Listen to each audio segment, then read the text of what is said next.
एक लड़की ने अपने कपड़े उतार कर एक आदमी को 60 युआन में बेच दिए। उस पैसे से उसने 30 युआन में एक सेक्सी पोशाक किराए पर ली। बाकी 30 युआन से उसने एक सौंदर्य प्रतियोगिता के लिए नामांकन कराया। गरीब होने के बावजूद वह कभी भी गली की लड़की नहीं बनना चाहती थी, क्योंकि उसे लगता था कि वह उतनी सुंदर नहीं है। लेकिन अगर वह कभी गली की लड़की बनती भी तो वह एक रईस गली की लड़की बनना चाहती थी, जो खूब पैसा कमाती हो। उस मुकाम तक पहुंचने के लिए उसे अपने संपर्कों और मार्गदर्शन के लिए एक अनुभवी अंगरक्षक की जरूरत थी। इसलिए उसने कड़ी मेहनत करने और सौंदर्य प्रतियोगिता में भाग लेने का फैसला किया।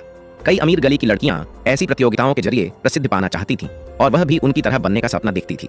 जल्द ही उसने असाधारण रूप से अच्छा प्रदर्शन करना शुरू कर दिया और इस साल की सौंदर्य प्रतियोगिता की चैंपियन बनने वाली थी। लेकिन जैसे ही वह मंच से उतर रही थी, एक दुर्घटना घटी। उसने जो ऊंची एड़ी के जूते किराए पर लिए थे वे टूट गए और वह जमीन पर जोर से गिर पड़ी। विडंबना यह थी कि उस गिरने से वह सबसे अलग नजर आई और उसने अप्रत्याशित रूप से चैंपियनशिप जीत ली। उनके इस बेढंगे पल ने कई बेहतरीन गली की लड़कियों का ध्यान खींचा, जिनमें पोलैंड की एक प्रभावशाली मां बेटी की जोड़ी भी शामिल थी, जो सिर्फ अमीरों की सेवा करती थी। उन्होंने उससे संपर्क किया और उसे अपने प्रबंधन में काम करने का निमंत्रण दिया। साथ ही अमीर और उदार ग्राहकों से मिलने का वादा किया। उसने बिना किसी हिचकिचाहट के स्वीकार कर लिया। उसी रात उन्होंने उसके लिए एक करोड़पति ग्राहक की व्यवस्था की। सिर्फ उस मुलाकात से ही उसने 10,000 युआन कमाए। गरीबी में पली बढ़ी एक लड़की के लिए यह एक बड़ी दौलत थी।